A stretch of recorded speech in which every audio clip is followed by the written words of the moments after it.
Hi, my name is Abigail. 2 years ago, I got into a car accident that left me bedridden, so I missed the SAT. Now that I've recovered, I'm finally taking it. But instead of a normal testing room, I get stuck with a bunch of crazy retakers, and they're about to change my life forever.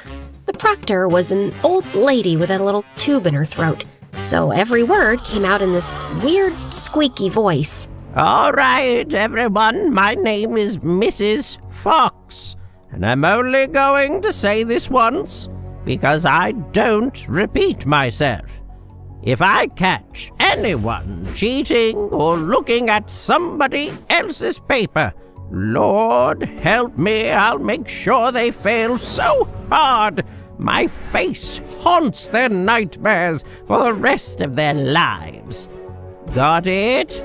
I gulped, already nervous, while the girl sitting at the desk next to mine scoffed. She had a bandage wrapped around her head, like she'd been in some kind of accident, but she still managed to look terrifying. When she noticed me looking, she gave me the nastiest look ever. Her name was Haley.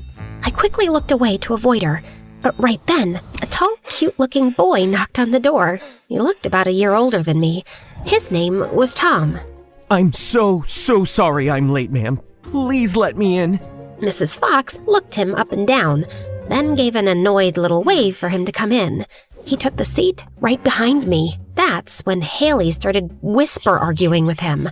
I quickly figured out they were boyfriend and girlfriend, except apparently she had dumped him on the way there over some random argument. Then Haley caught me listening and raised an eyebrow. Want some popcorn? Just then, Mrs. Fox started passing out the exam papers, when a nerdy-looking girl with huge glasses suddenly freaked out. Oh my god, this section wasn't in the study guide. How could you include this? This isn't right! Her name was Esme, and she was the kind of genius who had skipped a few grades, which made her the youngest one here. So, what do you want me to do? Cry about it? Do you know how to solve it or not? Yes, I studied it. I memorized the book from cover to cover. I'm just stating a fact. This is a mistake. Well, here's another fact for you. I can kick you out if you don't shut it.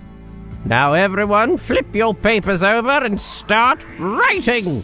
We all started writing, and honestly, the questions felt impossible because I couldn't stop feeling nervous. I had to pass, not just for me, but for my little sister, Sally. After we lost our parents, the two of us had to move in with our aunt and her jerk husband. And if I passed, I could finally study something, get a real job, and make enough money to move out with Sally. But 5 minutes in, we all heard whispering. It was coming from Haley. At first, I thought she was talking to herself. Then I realized she had a tiny earpiece hidden under the bandage wrapped around her head.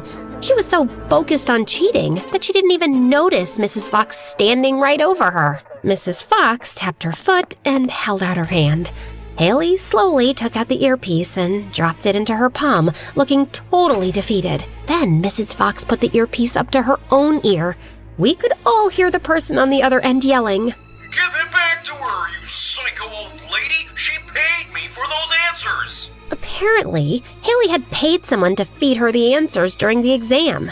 And judging by the way they were yelling at Mrs. Fox, they already knew her from other students who had tried the same thing. But Mrs. Fox didn't back down. She just kept arguing and yelling until suddenly she started coughing hard. Then she clutched her chest, stumbled backwards, and started waving her hand like she was trying to say something. The whole room froze. Mrs. Fox's eyes went wide.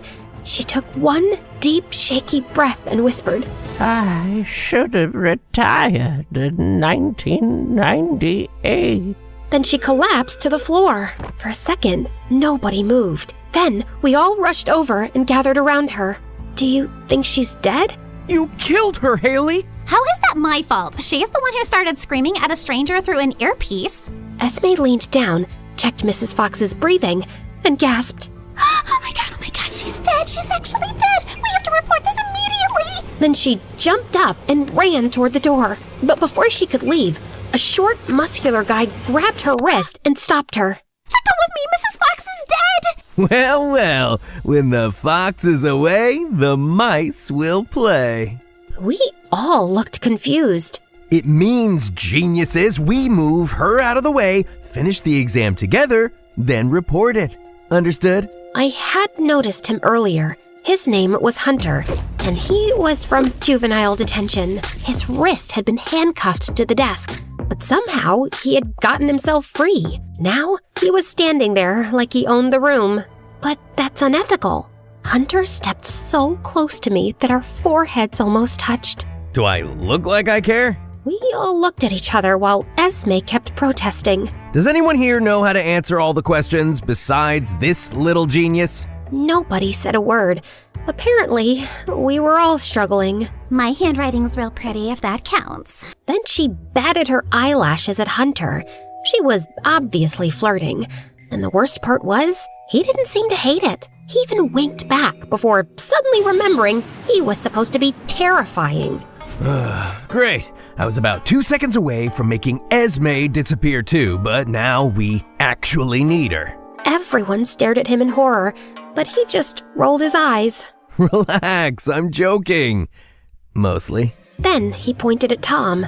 Hey, skyscraper, help me move, Mrs. Fox. Then we're finishing this stupid exam. Haley actually liked the idea and shoved Tom forward to help. Then I realized most of the room was starting to side with Hunter. I kept thinking about Sally back home, hoping her aunt's husband was in one of his ignore us moods. And for one stupid second, I let myself believe we could just get the answers, pass the test, and walk away like nothing happened. Oh, how wrong I was. After moving Mrs. Fox out of the way, I knelt beside her and noticed her chest rising and falling. She was breathing. I was about to call everyone over when Mrs. Fox suddenly squeezed my hand. I looked at her in horror. Then she shook her head and pressed a finger to her lips, like she was telling me not to say a word. She was alive, but for some reason, she didn't want anyone to know. But why?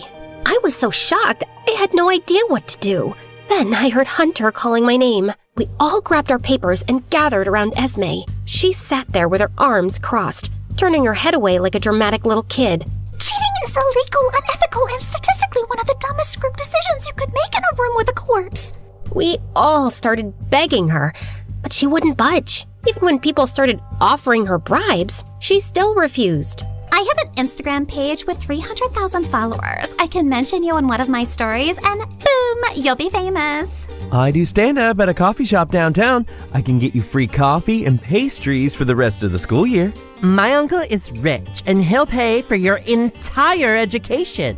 Then it was my turn, and everyone looked at me like I was supposed to offer something. Even Esme looked at me, waiting. I have a McDonald's coupon for free small fries, but only if you buy a burger. Wow, people are poor like this in real life? I thought that was just something they did for views. But then, Esme's face softened for half a second before she quickly looked away like it never happened. Hunter groaned and started looking around the room. Fine. If little Miss Smarty Pants won't help, we'll make sure she doesn't go anywhere until she changes her mind. Hunter grabbed a bunch of loose charger cords from someone's backpack, clearly trying to tie Esme up, but they were too short. Then he looked at Tom. You, Ostrich, got anything useful on you? I have these compression socks. Tom then took off one of the longest, ugliest socks I had ever seen. And the second it came off, the whole room gagged. Dude, have you been wearing that thing since quarantine? I walk a lot, okay? Hunter snatched the sock from him, but when he flipped it inside out, a bunch of tiny folded papers spilled onto the floor. The room went silent. Tom froze, and Haley slowly smiled. Wow, at least I used my actual head to cheat. You used your sweaty feet? I picked up one of the tiny papers and squinted at it. Tom, this is 11th grade biology, and this one says, the mitochondria is the powerhouse of the cell. It felt important, all right? We were all stuck between gagging from the sock and being disappointed that Tom's cheat notes were useless. Just then, a boy who had been watching through a little window in the door screamed. The principal's coming! We all panicked.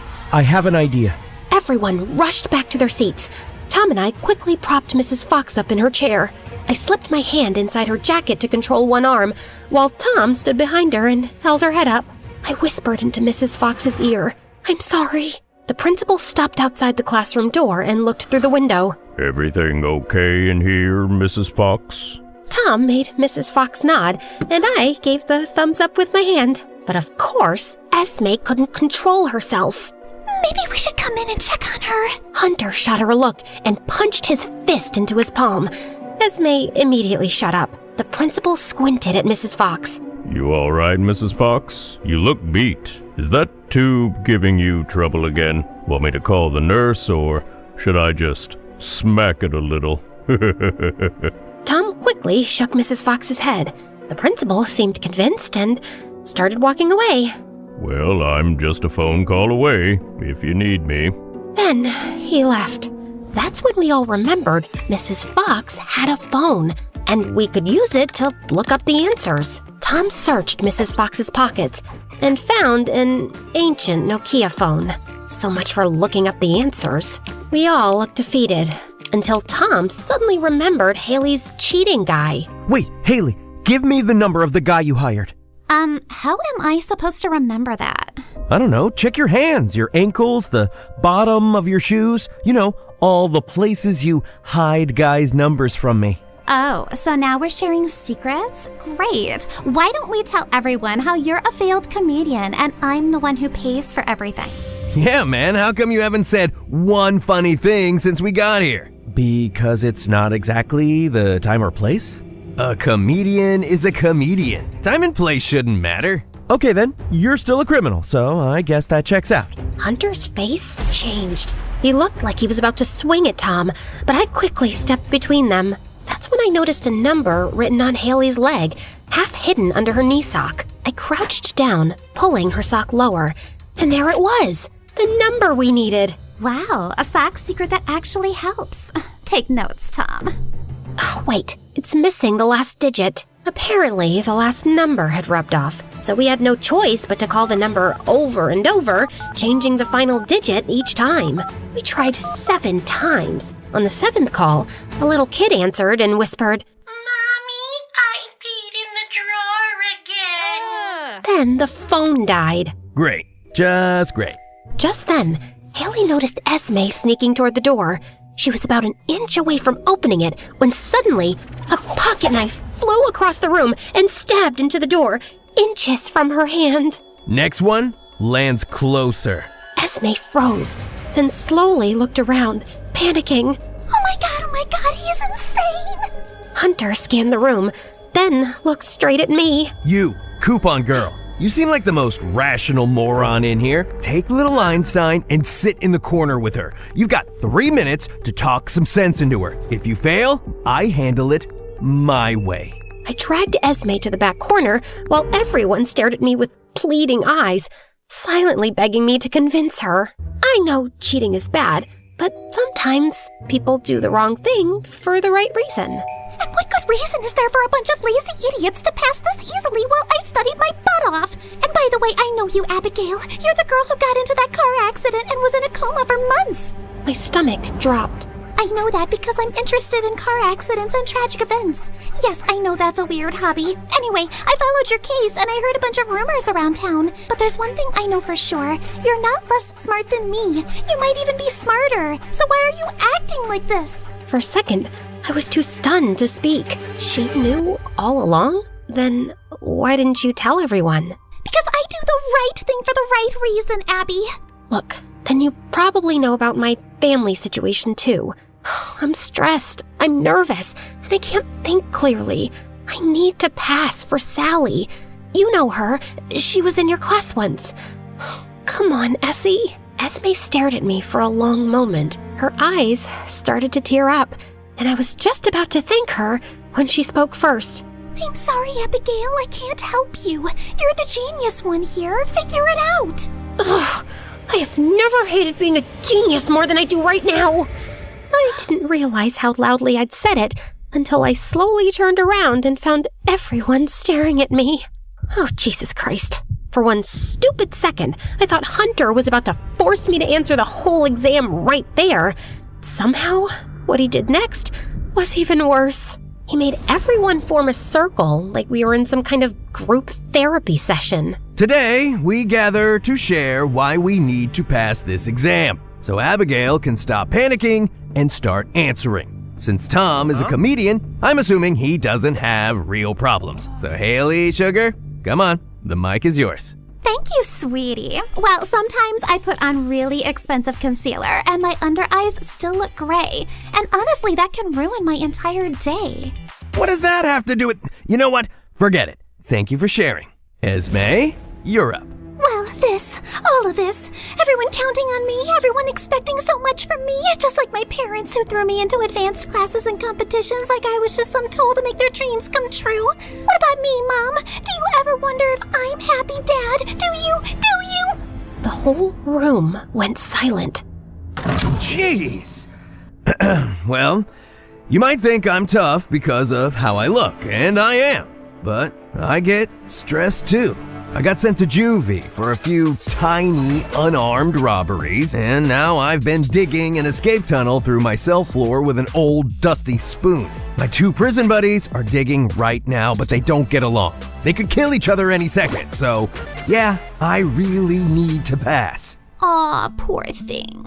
Then she started patting his shoulder. Wait, what does any of that have to do with the SAT? No offense, but if your logic is as slow as that spoon, no wonder you're still in jail. Oh, so now you're trying to be funny, Burj Khalifa? Why do you keep insulting my looks? Or are you just insecure about being short and taking it out on attractive tall guys like me? Haley scoffed, while Hunter's face went red. He stood up, looking ready to knock Tom out, but I couldn't handle any more chaos. So I blurted the first thing that came to mind. I have to pee, like, aggressively, right now. Hunter looked annoyed.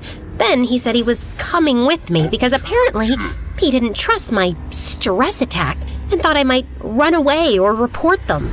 I don't think that's a good idea, Hunter. People might recognize you in those clothes. Plus, Esme needs serious guarding. Maybe send Tom with her instead. He'll make sure she doesn't do anything stupid, especially since he's the one who needs to pass this exam the most. His dad gave him an ultimatum. If he doesn't pass, he gets kicked out. Hunter looked convinced for a second. No, I'm not going. Also, I'm very tall and memorable, remember? People are definitely going to notice me going to the bathroom with her. Then switch clothes with her. Take Esme's glasses and Haley's extensions. Disguise yourself. I don't know what level of desperate you people are on, but I'm not putting on extensions and pretending to be her. Tom kept protesting, but Hunter and everyone else weren't having it. So they circled a few desks around us for cover, and Tom and I switched clothes. If I looked ridiculous in his oversized clothes, Tom looked hilarious in mine. Dude, I bet this is the first time you've made anyone laugh without even trying. Tom and I tiptoed out of the classroom. When we got to the girls' bathroom, every stall was clogged, so we had no choice but to sneak into the boys' bathroom instead, looking like the weirdest girls alive. Tom squeezed into a stall with me and immediately started begging. Please, I just want to get out of this insane place. Just give me the answers now. I brought my exam paper with me. I'll go back, write them down, and leave. I'll do it on one condition. You have to like and subscribe to MSA. I already did, Abigail. And you guys should too, because what I'm about to tell you is crazy, even for MSA. He looked really desperate, and for once, he wasn't trying to be funny. Haley was the one who made me hide those cheat notes in my socks, and now she's been humiliating me all day after everything I did for her. Even her page with those 300,000 followers, I helped with that. I paid for fake followers with money from my early inheritance. I gave her everything, and it's still never enough. She's greedy, manipulative, and she knows exactly how to make me feel worthless. So why didn't you leave her sooner? Tom looked down. Because she's pregnant, and I'm not the kind of guy who dumps his girlfriend when things get hard. But after today, choosing some criminal over me and making fun of me in front of everyone, that's a new low. I thought I could wait until she got into college, but I can't do this anymore. I looked at Tom. He seemed sincere, and honestly, I had no reason not to believe him. Then why risk cheating on the SAT? I did study, just not enough. I've been working long shifts trying to save up in case my dad actually kicks me out. For a second, I just stared at him. Maybe helping him was wrong, but he didn't seem lazy. He seemed trapped. So I took the exam paper from him and started writing the answers to the first question. But then my hand stopped. Maybe it's too tight in here. I'll wait outside, but don't take long. They might get suspicious. Also, this is easily the least romantic bathroom stall moment of my life. He slipped out of the stall, leaving me alone with the test. I looked down at the next question. It was an old poem called The Road Not Taken, about someone standing between two paths, knowing one choice could change everything. The question asked what the roads represented, and just like that, my chest tightened, because I wasn't just choosing answers anymore. I was choosing who I wanted to become. Suddenly, the bathroom felt too small, the paper felt too heavy, and I couldn't breathe. So I left the stall. Tom looked disappointed, but he didn't push it. He just gave me a small smile, nodded, and we left together. When Tom and I got back, the room was already falling apart. Hunter and Haley were about to beat some guy up. He was hitting on me. Can you believe that? Doesn't he know my new boyfriend is a real man who protects me? She said it while giving Tom the nastiest side eye. The guy Hunter was holding somehow managed to break free, and before anyone could stop him, he ran straight for the door. I'm reporting all of you, you losers! And just like that, he was gone. We all stared at each other, panicking. Well, finally! Now I can write in peace. We all looked defeated. Then Haley suddenly pointed at the window. Wait, this is only the second floor, and there's a lawn right below us. Come on, Hunter. Let's jump and run away together. Hunter actually looked convinced. He grabbed her hands like they were about to escape into the sunset. But Tom stepped in front of her. Haley, are you insane? What about the baby? What baby? You believed that? I only said I was pregnant so you'd stay long enough to help me pass. But you couldn't even do that because you're useless, like usual. Tom looked crushed for a second. Then he smirked. Then go ahead, jump. And I hope one day someone makes you feel as small as you made me feel. That actually shut her up. For 1 second. Then Haley's face twisted, like she needed someone else to hurt. She turned to me. This is literally your fault. If you weren't freaking out every 5 seconds, we'd be done by now. Before I could answer, Haley lunged forward like she was about to shove me. But Esme jumped in front of me at the last second, and Haley's hands slammed into her instead. She stumbled back and fell, her glasses nearly flying off her face. Essie, are you okay? I'm fine. But wow, for someone with fake followers, you're really committed to having real enemies, Haley. Haley scoffed, flipped her hair, and marched toward the window. But Hunter suddenly seemed to remember he wasn't in a cartoon and quietly went back to his seat. Then, out of nowhere, we heard a familiar, squeaky voice behind us. What do you idiots think you're doing? We all turned around. Mrs. Fox was standing there, completely fine. Everyone screamed, while I just gave her a questioning look. Mrs. Fox immediately looked away, like she hadn't just been playing dead for 2 hours. Then, like our bodies had been trained by fear, everyone rushed back to their seats. Everyone except Haley, who was still standing by the window with one leg halfway over the ledge. Even Hunter sat down and handcuffed himself to the desk again. Oh my god, you're alive! Why wouldn't I be? I was resting my eyes for 1 minute, and this is how you kids act? Then she pointed straight at Haley. You, earpiece, fake pregnancy, window escape, disqualified. That feels personal. It is. Then Mrs. Fox picked up the classroom phone. Security, room 214. I've got a cheater trying to escape through a window. Mrs. Fox pointed at Hunter next. And you, juvenile detention boy, back to wherever they lost you from. You can't prove anything. Mrs. Fox looked at the pocket knife still stuck in the door. I saw that thing in your sleeve when you walked in. I was waiting to see if you were stupid enough to use it. And? Congratulations. A minute later, 2 security guards showed up. One escorted Haley out while she screamed and flailed like a reality show contestant, and the other grabbed Hunter, who suddenly looked way less confident. Don't worry, babe. I'll wait for you. Please don't. Hunter twisted around to glare at us. This isn't over. I know all your faces. Good luck with the spoon. Oh, low blow, skyscraper. Then he disappeared down the hall, still yelling. A few tense minutes passed before the principal rushed in with the boy who had run out to report us.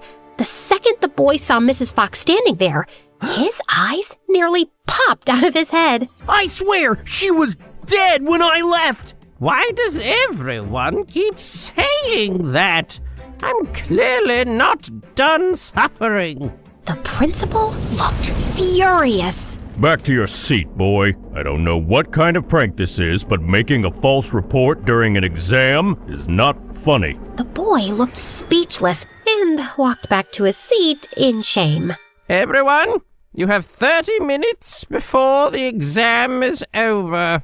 Then she pulled out her iPhone and started playing on it like nothing had happened. We all stared at it. So she had a smartphone this whole time? Then we had wasted 10 minutes with a dead Nokia. I looked at Tom, then Esme. Somehow, the 3 of us shared a quiet laugh. I tried to solve the exam, but another 5 minutes went by, and still nothing. Then suddenly, the door burst open. It was Sally. The principal ran in right behind her. I tried to stop her, but she was too fast. I stared at Sally. She looked exhausted, and her eyes were puffy from crying. I knew immediately. Our aunt's husband had hurt her again. Please, Abby, pass this exam. Let's start a new life. I started to tear up. I looked at Tom. He gave me a small, encouraging smile. Then I looked at Esme, and she nodded like she already knew I could do it. I picked up my pencil and looked back at the questions, and for the first time all day, they started to make sense. So I started writing. A while later, the exam was over, and somehow I had answered every single question. Esme had finished too, and she looked absolutely ecstatic. Well, I answered a few questions, so fingers crossed. I smiled at him. Yeah, keep hoping. You kids thought I was just some old lady and cheating would be easy, huh? Joke's on you. And if you learned anything in my classroom today, it's that cheaters never win. Mrs. Fox collected everyone's papers one by one. When she got to mine, she stopped. Then she lowered her voice. I knew your mother. She was my student a long time ago. Brightest girl I ever taught. I also know about the accident and Sally and that husband. How do you... I'm old and I live in a small town. I know everything. I've been doing this job for 40 years. I know what a smart kid looks like when they're drowning in their own head. So I gave you something else to focus on. That was either the kindest or most unhinged thing anyone has ever done for me. So, thank you, Mrs. Fox. Mrs. Fox quickly looked around to make sure no one had heard us. Then she gave me the tiniest, warm smile. Honestly, I didn't even know her face could do that. Now, everybody get out! I need my noon nap. Feels like I haven't slept in a week. I handed her my exam paper, then walked out to my sister. I held Sally's hand, and together, we left with the biggest smiles on our faces. For the first time in a long time, the future actually felt possible.